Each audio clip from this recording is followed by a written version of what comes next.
할렐루야. 우리 좌우에 계신 분을 서로 축복합시다. 하나님이 당신을 사랑하십니다. 오늘 하나님이 저 여러분을 사랑하시고 오늘도 예수님 안에서 좋은 일이 있습니다.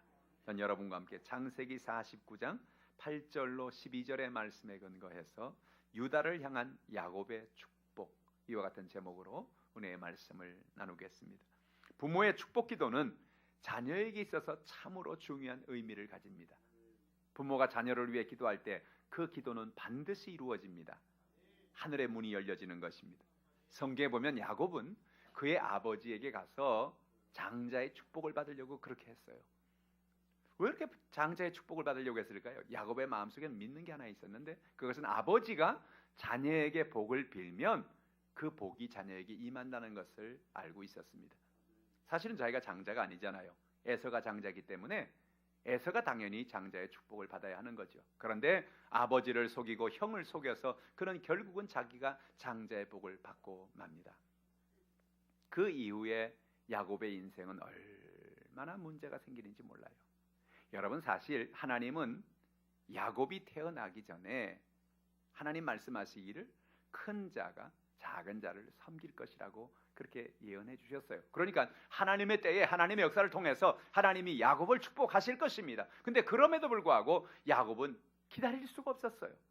그래서 그는 자기의 힘과 자기의 능력으로 인본주의에 서서 자기의 축복을 갈구한 것입니다. 그의 인생은 그 이후로 집을 떠날 수밖에 없었고 오랜 세월 동안 그는 광야를 다니며 또한 외삼촌 집에 살며 험악한 인생을 살게 된 겁니다. 야곱은 애굽의 왕 바로 앞에 섰을 때 그는 이렇게 고백합니다. 창세기 47장 9절 말씀이에요. 같이 읽어보죠.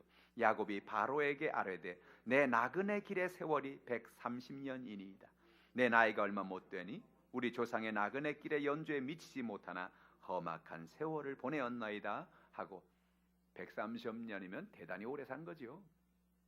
바로 앞에 섰을 때가 130년이니까 그 위로 더 살았으니까 여러분 참 장수한 것입니다. 그런데 그는 뭐예요? 내 인생이, 내 삶이 험악한 세월을 보냈다는 거예요. 그의 인생이 험악한 세월이었다는 거예요. 그의 삶에 수많은 연약함과 수많은 문제와 수많은 아픔이 있었어요. 왜요? 내가 하나님보다 앞서서 내 뜻대로 내 마음대로 인생을 살려고 하다가 내가 장자의 복을 받으려고 그렇게 애를 쓰다가 내 삶이 뒤틀어지고 문제가 생기고 어려움이 생겼다는 거예요. 여러분, 오늘 하나님의 은혜를 바라보기를 주님의 이름으로 축복합니다. 우리 하나님의 뜻을 따라 살아가면 돼요. 하나님의 은혜를 바라보는 여러분 되기를 주님의 이름으로 축복합니다. 야곱은 이제 오래 세월이 지나서 그의 자녀들을 축복하고 이제 세상을 떠날 때가 됐습니다. 아이들을 다 불렀어요. 옛날에 자기 아버지가 형에게만 장자의 복을 주려고 했던 것을 그는 기억하면서 나는 그렇게 하면 안 되겠다. 나는 아이들을 다 불러서 복을 줘야 돼. 그래서 12명의 아들을 다 불러가지고 그들에게 한 사람 한 사람에게 복을 빌어주는데, 오늘 본문의 이 기도는 바로 야곱이 그의 아들 유다 지파를 위해서 하는 기도입니다. 저는 이 본문의 말씀을 읽으면서 깜짝 놀랐습니다. 왜냐하면 유다 지파를 향한 그의 기도가 유다 지파에 그대로 이루어지기 때문에 그렇습니다. 야, 놀랍다. 놀라워. 기도가 이렇게 중요하구나. 부모가 자녀를 위해서 하는 기도가 이렇게 중요하구나. 할렐루야. 오늘 본문의 말씀을 통해서 여러분 기도의 능력을, 하나님의 은혜를 바라보는 여러분 되기를 주님의 이름으로 축복합니다. 첫 번째로 하나님은 우리의 기도를 주목하고 계신다는 것입니다. 아버지 야곱의 기도가 중요한 것은 하나님은 부모의 기도를, 자녀를 향한 그 기도를 하나님이 주목하고 듣고 계시기 때문에 그렇습니다. 야곱은 처음부터 기도의 능력을 알았던 것은 아니었던 것 같아요. 근데 그가 하나님의 은혜 가운데 기도의 능력을 알게 된 것이 창세기 28장의 사건과 연결되어 있습니다. 오늘 우리 성가대가 찬양한 야곱이 잠 깨어 일어난 후, 바로 그 대목이에요. 창세기 28장에 보면 야곱이 형을 속이고 아버지를 속여서 도망을 치다가 광야에 넘어져 쓰러져 잠을 자는데, 잠을 자다가 한 꿈을 꿉니다. 하늘에서 사닥다리가 땅에서 하늘까지 쫙 나 있어요. 그런데 하늘에서 천사들이 오르락 내리락거려요. 왜 천사들이 오르락 내리락가나? 가만히 보니까 그 꼭대기에 하나님이 계십니다. 하나님께 천사들이 뭔가를 자꾸 갖고 가는 거예요. 가지고 내려오는 거예요. 뭘 하나 가만히 봤더니 그게 어디 있느냐? 요한계시록 5장 8절에 그 내용이 우리에게 설명해 주는 말이 있습니다. 같이 한번 읽어볼까요? 그 두루마리를 취하심에 내 생물과 24장로들이 그 어린 양 가운데 엎드려 각각 검은고와 향이 가득한 금 대접을 가졌으니 이 향은 성도의 기도들이라. 성소에 들어가면, 이스라엘의 성소에 들어가면 성소가 마치는 장막 앞에 분향단이 있습니다. 거기 늘 향을 피우죠. 향은 아래에서 위로 이렇게 올라가죠. 그것은 뭘 의미하냐면 우리가 기도할 때 우리의 기도는 천사들이 와서 하나님의 금대접에 담아서 우리의 기도를 하늘에 가지고 올라가는 걸 의미하는 거예요. 그래서 야곱은 그날 그 사닥다리를 보면서 아, 그렇구나. 우리가 기도할 때에 천사들이 우리의 기도를 담아서 하나님 앞에 올라가고 그리고 천사들이 응답을 받아가지고 내려오는 것이구나. 그가 깨닫게 됩니다. 그 다음부터 그는 기도의 사람이 됩니다. 기도의 중요성을 깨닫게 됩니다. 오늘 사랑하는 성도 여러분, 기도의 중요성을 깨닫기를 주님의 이름으로 축복합니다. 여러분, 우리는 왜 기도합니까? 새벽에 기도하고 수요일날 기도하고 금요철야에 기도하고 주일날 기도하고 그것도 모자라서 또 여러분 기도원에 올라가서 기도하고 오늘은 눈이 와서 기도원에는 못 올라가지만 우리가 오후에 성령 대망회로 또 기도하고 왜 기도합니까? 여러분, 기도는 기적을 가져오기 때문에 그렇습니다. 할렐루야. 제가 지난 금요철에 그런 얘기했지요. 오늘 우리의 인생은 우리가 언젠가 했던 기도의 열매다. 잘 들어보세요. 오늘 우리의 삶은 우리가 언젠가 했던 기도의 열매다. 반대도 이렇게 얘기할 수도 있어요. 오늘 우리의 인생은 언젠가 우리가 기도했어야 할 그때에 기도하지 않았던 열매다. 그렇게 얘기할 수 있어요. 여러분, 기도가 왜 중요한지 아십니까? 하나님은 오늘도 우리의 기도를 통해서 역사하시기 때문에 그렇습니다. 아버지 야곱이 유다 지파를 위해서, 다윗을 위해서, 그들의 자손들을 위해서 기도했는데 그 기도가 그 말대로 하나 빠짐없이 그대로 이루어지는 걸 보면서 야, 정말 기도해야 되겠구나. 정말 부르짖어야 되겠구나. 오늘 주님 앞에 부르짖는 여러분 되기를 주님의 이름으로 축복합니다. 성경에 보면 여러분 예수님 신약 성경에 많은 사람을 찾아갑니다. 많은 사람들에게 고쳐줍니다. 병든 사람을 치료합니다. 그런데 많은 사람들을 찾아가서 예수님이 기적을 행하시고 그들의 연약함을 해결해 주시는데 그들에게 기적을 행하시는 그 이유를 우리는 때로는 이해를 못할 때가 있습니다. 예수님 길을 잘 가시다가 갑자기 사마리아로 들어가시는 겁니다. 그러더니 사마리아 우물가에 서서 거기서 쉬시는 거예요. 제자들은 이해가 되지 않습니다. 예수님 왜 사마리아로 거쳐가십니까? 절로 가면 곧바로 가면 빨리 갈릴리로 예루살렘으로 내려갈 왜 사마리아를 가십니까? 몰라요. 그 왜 그러느냐? 그 사마리아의 어떤 여인 하나가 남편을 5이나 바꾸고 마음의 고통과 갈등 속에서 하나님 앞에 부르짖고 있던 여인이 있었기 때문에 그렇습니다. 그 여인이 하나님 앞에 나가서 하나님, 내가 갈급합니다. 내가 어떻게 살아야 될지 모르겠습니다. 나의 연약함을 도와주세요라고 기도했던 한 사마리아 여인 때문에 예수님은 발걸음을 그리로 돌린 거예요. 성경은 자세하게 그런 얘기를 하고 있지 않아요. 왜 그렇습니까? 기도는 은밀하게 되어진 것이기 때문에 그래요. 우린 바디메오가 여리고에서 예수님을 만난 사건을 압니다. 예수님이 그 많은 사람 가운데 여리고에서 고친 사람은 바디메오밖에 없습니다. 왜 바디메오를 고쳤을까? 바디메오는 언젠가 예수님 나사렛 예수가 병든 자를 고치고 소경을 보게 하고 삶의 연약함과 문제를 해결한다는 그 얘기를 듣고 그때부터 그는 기도하기 시작했습니다. 하나님, 내 평생 보기를 원합니다. 내 평생 나도 눈을 뜨기 원합니다. 내 평생 나도 예수님 한번 만났으면 좋겠습니다. 예수님 만나게 하면 내 인생이 바뀔 텐데, 내가 볼 수 있을 텐데. 그는 성경에 자세히 이야기하고 있지 않지요? 뭡니까? 그는 하나님 앞에 나가 기도하고 있는 거예요. 부르짖고 있는 거예요. 하나님을 바라보고 있는. 그런데 놀라운 일이 일어납니다. 예수님께서 예루살렘으로 십자가를 지러 올라가시다가 여리고를 지나가십니다. 어떤 사람들이 웅성웅성하니까 무슨 일입니까? 바디메오가 묻습니다. 예수님이 오셨다. 야, 드디어 오셨구나. 내 응답을 하나님이 주셨구나. 할렐루야. 그래서 그는 있는 힘을 다하여 외칩니다. 나사렛 예수여, 나를 불쌍히 여기소서. 예수님이 그를 내게 오라 말씀하시며 내가 내게 무엇 해주기를 원하느냐? 보기를 원하나이다. 할렐루야. 내 믿음대로 될지어다. 봤어요. 성경은 뒤에 얘기들을 하고 있지 않습니다. 나타나는 결과만 이야기하고 있습니다. 수가성의 여인이 예수를 만나서 그의 인생이 변화되었다. 바디메오가 예수를 만나 그의 인생이 변화되어 그의 눈이 보이는 놀라운 축복이에요. 그 뒤에 뭐가 있는지 아십니까?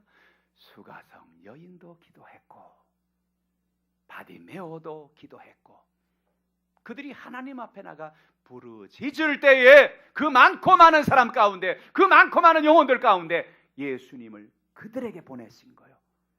할렐루야. 그럼 오늘 여기 중요한 얘기를 우리는 발견해야 돼요. 뭡니까? 오늘 우리가 기도할 때 예수님 우리를 찾아오신단 말입니다. 우리가 기도할 때 예수님 우리를 만나주신단 말입니다. 우리가 기도할 때 예수님 우리 간구를 응답하신단 말입니다. 오늘 하나님께서 우리에게 천사를 보내주십니다. 예수님을 보내주십니다. 성령을 보내십니다. 우리의 문제를 해결해 주시는 것입니다. 야곱은 이 사실을 알았어요. 그가 기도할 때마다 하나님은 천사를 보내신다. 그가 기도할 때마다 하나님은 응답을 보내신다. 그걸 확신했어요. 그래서 유다를 위해 그 아들을 위해 그는 축복합니다. 뭐라고 축복합니까? 49장 8절 말씀 같이 읽어볼까요? 유다야 너는 내 형제의 찬송이 될지라. 내 손이 내 원수의 목을 잡을 것이요 내 아버지 아들들이 내 앞에서 절하리로다. 유다야 너는 내 형제의 찬송이 될지라. 여러분 야곱이 유다를 위해서 이렇게 기도하고 있는데 아이들 다 모이라고 이제 기도하고 있죠. 하나님 오늘 우리 아이들에게 내가 축복하는 날인데 하나님 그들에게 합당한 말씀을 주시옵소서. 기도하는 성령께서 감동을 주는 거예요.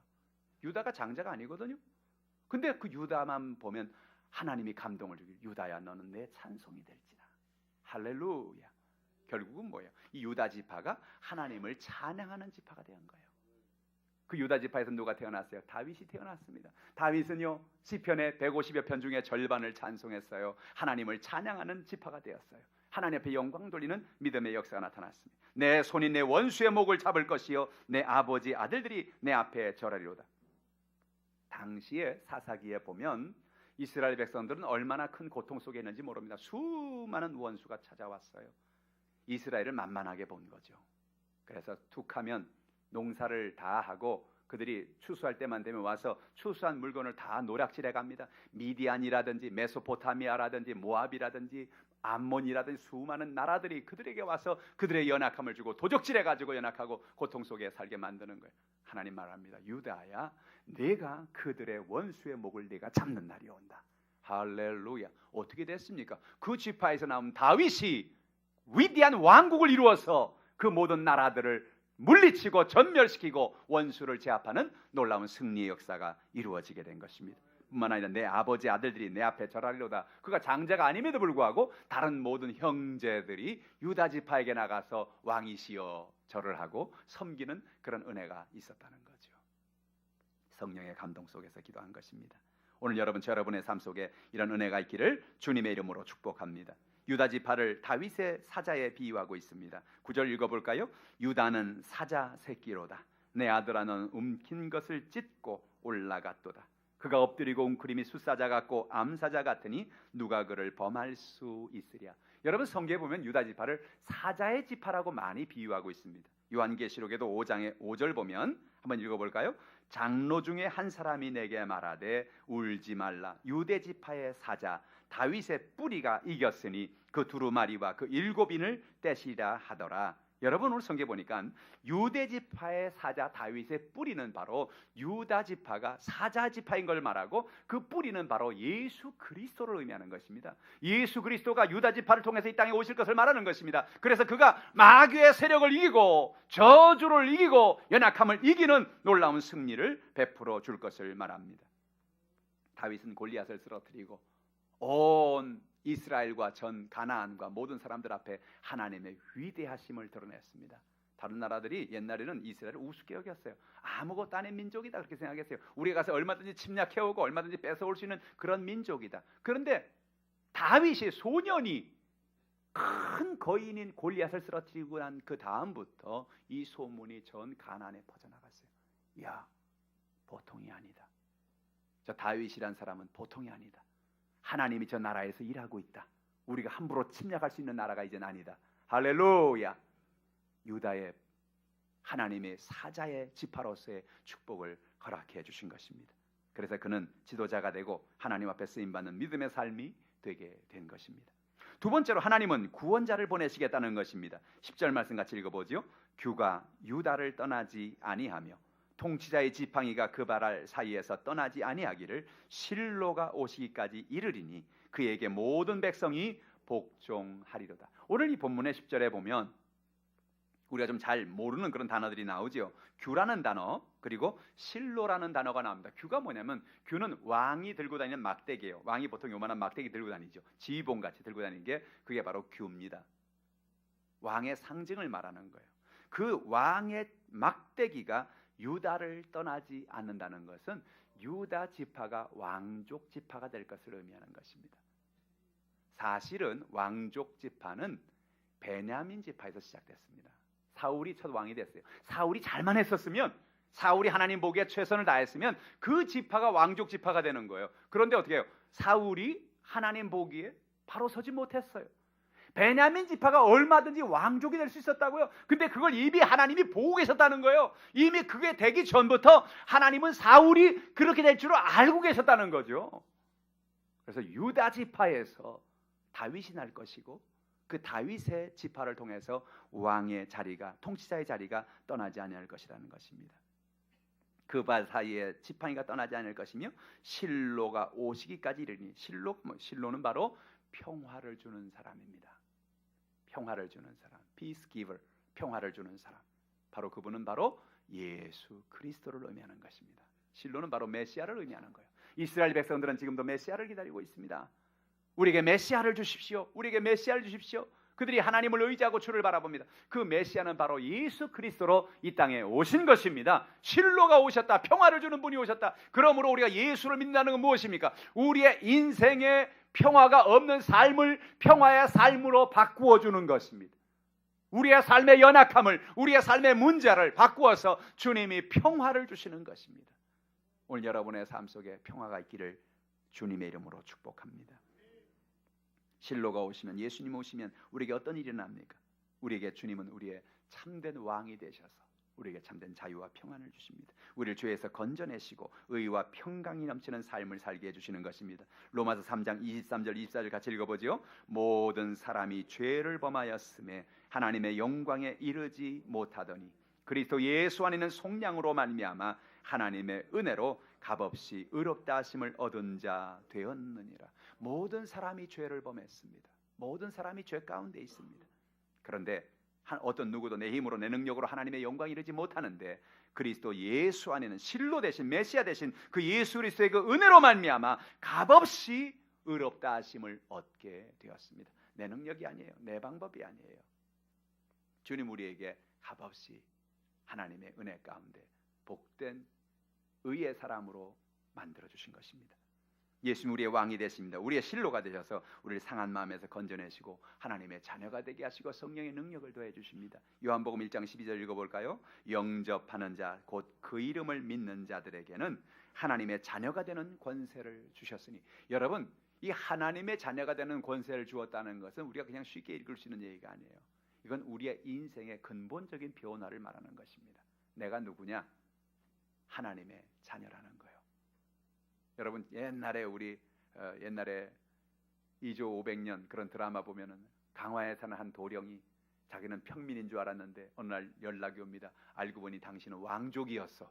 당신은 왕이 돼야 됩니다. 그래가지고 왕족으로 여러분 가는 거죠.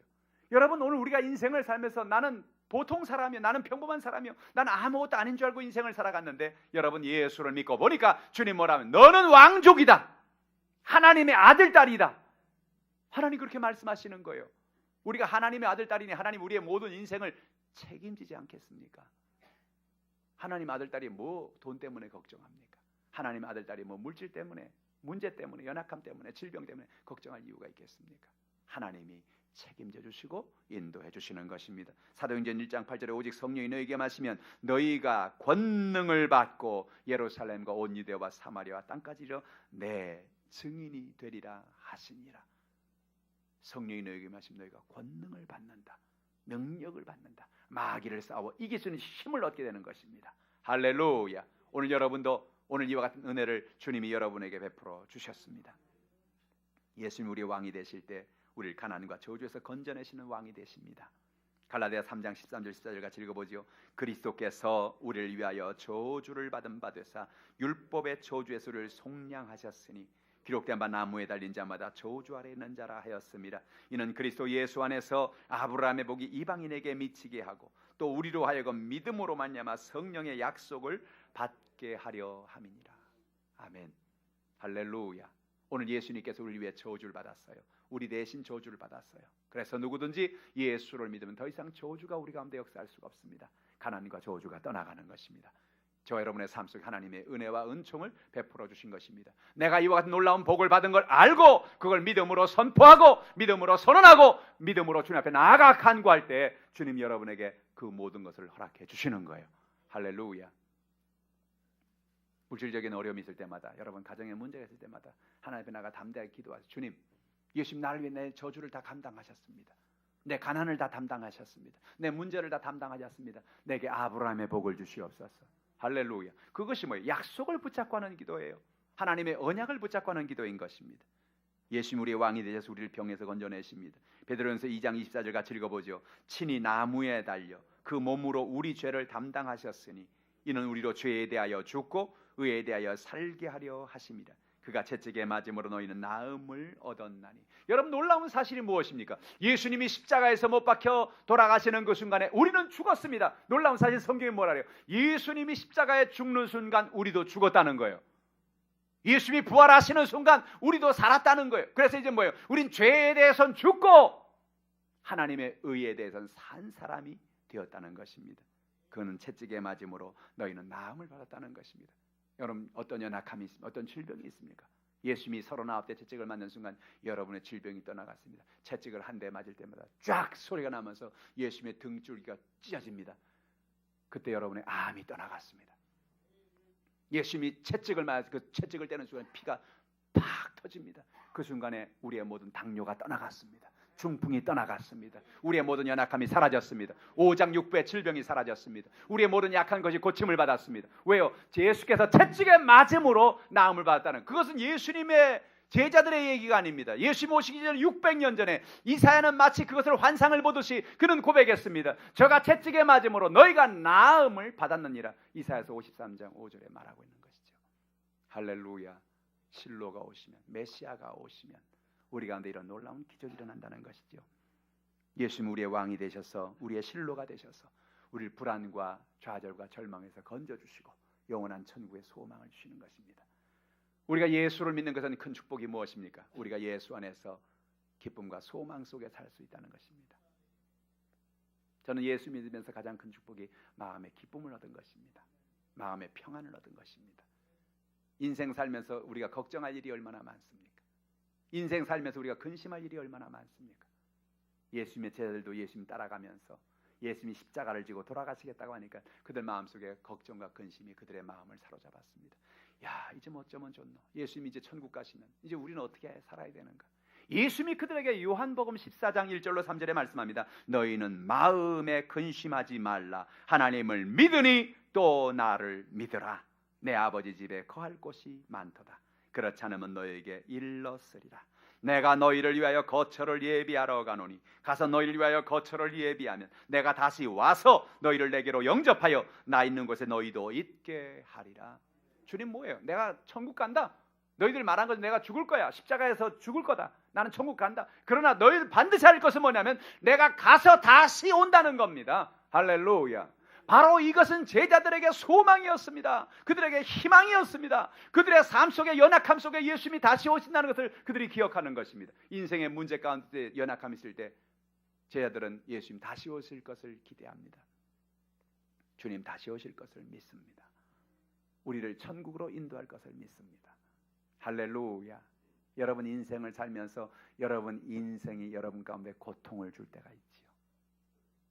삶이 힘들고 고단할 때가 있지요. 육신의 질병과 삶의 연약함으로 힘들 때가 있지요. 그때 이 말씀 기억하세요. 내가 다시 온다. 내가 와서 나 있는 곳에 너희도 있게 하겠다.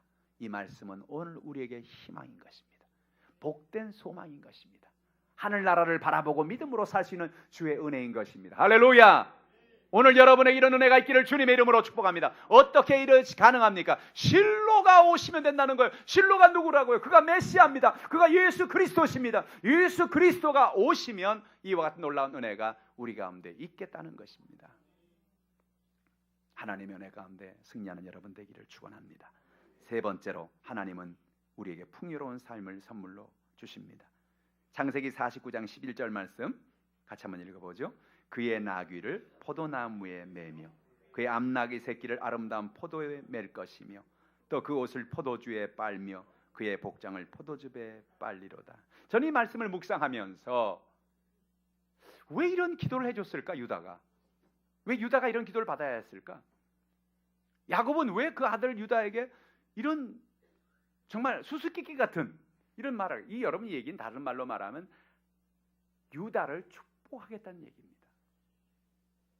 여러분 나귀를 포도나무에다 매면 돼야 안 돼요? 왜 안 되죠?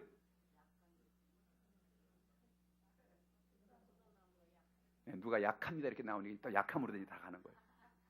여러분 포도나무에 안 매는 이유는 포도 열매를 다 따먹기 때문에 그런 거예요. 포도나무에다가 나귀를 매는 사람이 왜? 여러분 고양이 앞에다가 생선을 맡기지. 응? 포도나무엔 절대 나귀를 매면 안 돼. 근데 뭐라고요? 포도나무에 나귀를 매며 그의 암나귀 새끼를 아름다운 포도나무에 맨다. 아이고 그것도 그냥 포도나무도 아니고 뭐예요? 아름다운 포도나무, 좋은 포도나무에 거기다가 나귀 새끼를 맨다. 이야 이건 끝난 거예요. 왜 그럴까? 아니 유다에게 왜 이런 하나님의 말씀을 주고 계실까? 이거 무슨 얘기냐면 그만큼 유다 지파에 포도가 많이 맺힐 것을 말하는 것입니다.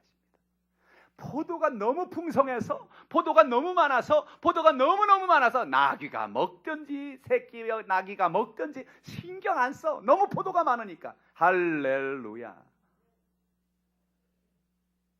야곱이 그냥 다윗에게 네가 복을 받을 거야 한마디 하면 될 것 같은데 그 한마디의 말을 이렇게 시적으로 표현하는 거예요. 할렐루야. 야곱은 그가 인생을 살면서 점점 나이가 먹어가면서 그의 표현이 이렇게 시적인 표현을 하는 걸 봐요. 그것만이 아니죠. 또 그 옷을 포도주에 빨며 그의 복장을 포도즙에 빨리로다. 이것도 또 재밌는 얘기예요. 옷을 어디다 빤다고요? 포도주에 빨어? 옷을 어디다 빠는 거예요? 물에다 빨아야지. 물에다가. 포도주에다 어떻게 옷을 빱니까? 이것도 바로 풍부를 의미하는 거예요.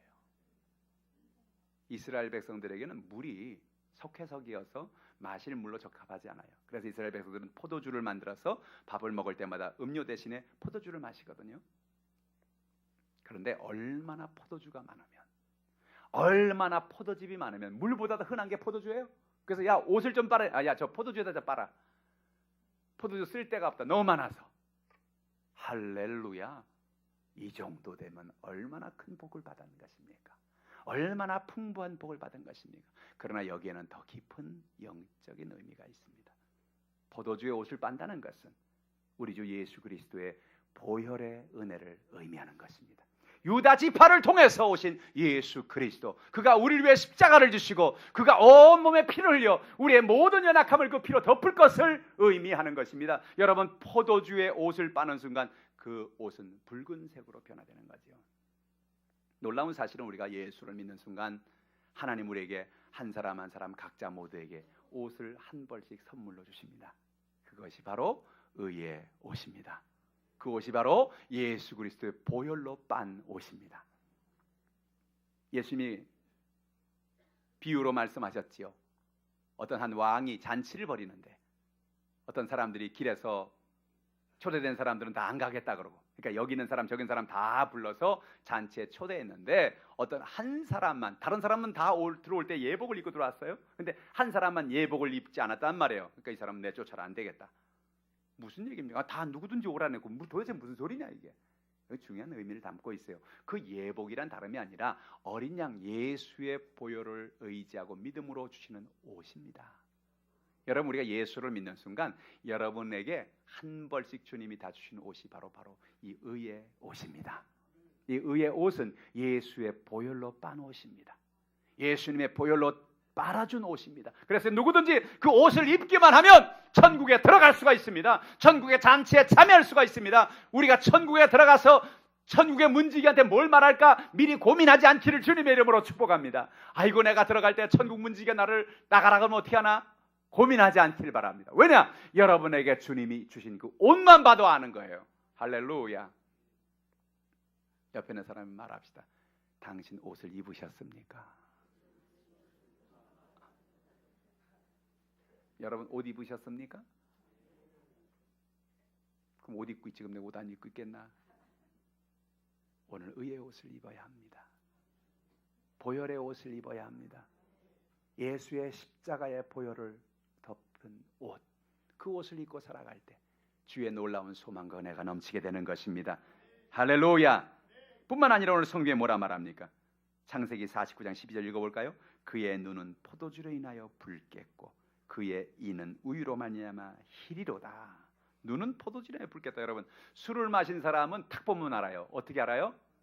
눈 주위가 벌게요. 술 먹으면, 그죠? 바로 그 얘기예요.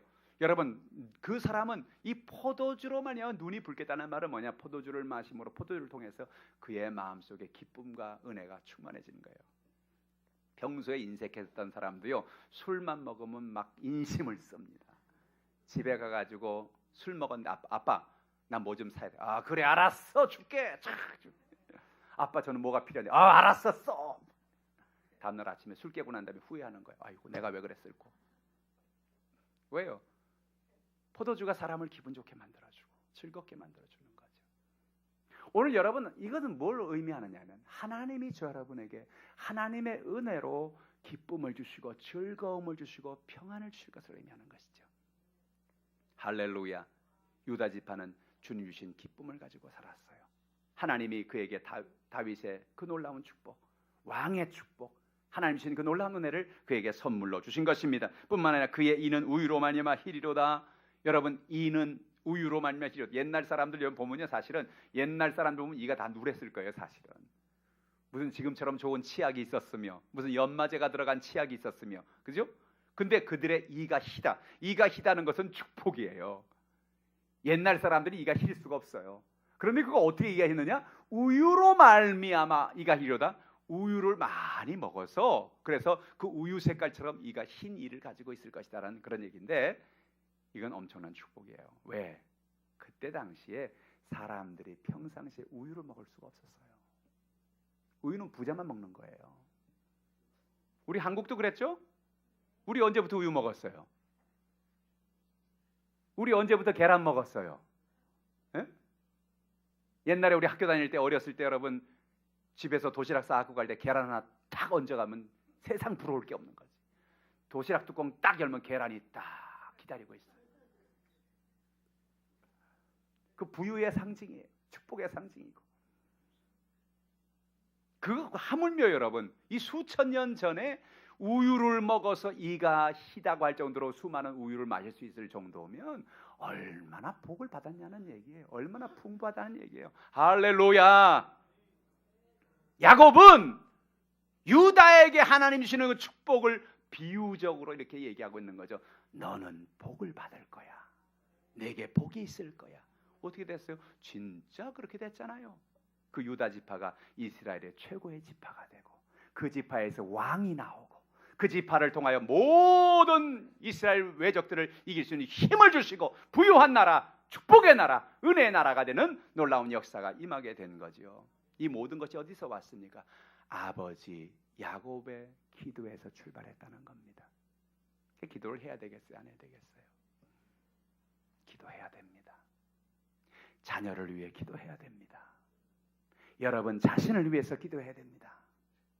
여러분 삶을 위해서 기도해야 됩니다. 여러분, 오늘 여러분의 기도가 1년 후에 여러분을 바꿉니다. 오늘 여러분의 기도가 5년 후에 여러분의 인생을 바꿉니다. 오늘 여러분의 기도가 10년 후에 여러분의 자녀의 인생을 바꿉니다. 기도를 해야 되겠어요? 안 해야 되겠어요? 기도해야 됩니다. 아버지의 기도, 야곱의 기도가 유다를 이렇게 축복했다면, 하나님, 우린 오늘 결심하겠습니다. 오늘 우리는 결단하겠습니다. 뭘 결단합니까? 나는 기도의 사람이 되겠습니다. 나는 기도의 어머니가 되겠습니다. 나는 기도의 아버지가 되겠습니다. 사업하기 전에 기도하겠습니다. 직장생활하기 전에 기도하겠습니다. 학교 가기 전에 기도하겠습니다. 내 하나님 앞에 기도로 내 인생을 걸겠습니다. 할렐루야. 기도란 뭡니까? 하나님을 우리의 인생에 모셔드리는 겁니다. 기도는 뭡니까? 하나님의 손을 붙잡고 인생을 사는 겁니다. 할렐루야. 이와 같은 유다의 축복이 오늘 저 여러분에게 넘치게 임하시기를 주님의 이름으로 축복합니다. 기도하겠습니다. 하나님 아버지, 참 고맙고 감사합니다. 성경에 나오는 수많은 사람들의 문제 해결이 성경에 기록되지 않은 그들의 기도로 인해서 이루어진 것을 우리는 알았습니다. 오늘 또한 하나님 말씀하시기를 야곱이 그 아들 유다를 향해서 이렇게 축복을 했는데 그 축복은 하나도 어김없이 그대로 이루어졌던 것을 우리는 봅니다. 하나님이 성경의 말씀을 기록하게 하시고 우리가 이것을 읽게 하신 것은 우리가 그 말씀을 알고 기도하라고 하나님이 말씀을 오늘 우리에게 주셨습니다. 하나님 아버지, 이 말씀을 붙잡게 하시옵소서. 오늘 2부 예배 나와서 이 말씀을 부여잡고 기도하는 주의 백성들에게 하늘의 문을 열어주시고 하나님의 놀라운 역사와 은혜가 임하게 도와주옵소서. 그래서 2017년도를 마무리하고 2018년도를 준비하면서 우리가 2018년도는 기도의 해가 되게 하시고 하나님의 기적이 임하는 해가 되게 도와주시고 하나님이 야곱을 통하여 유다에게 축복했듯이 우리의 가정에, 자녀의 삶에, 교회에 하나님의 놀라운 축복이 임하는 기도의 기적이 일어나게 하여 주시옵소서. 오늘 주의 성령께서 우리의 모든 연약함을 응답하시고 돌보심을 감사합니다. 영광을 받아 주시옵소서. 예수님의 이름으로 기도하옵나이다. 아멘. 오늘 말씀을 생각하시면서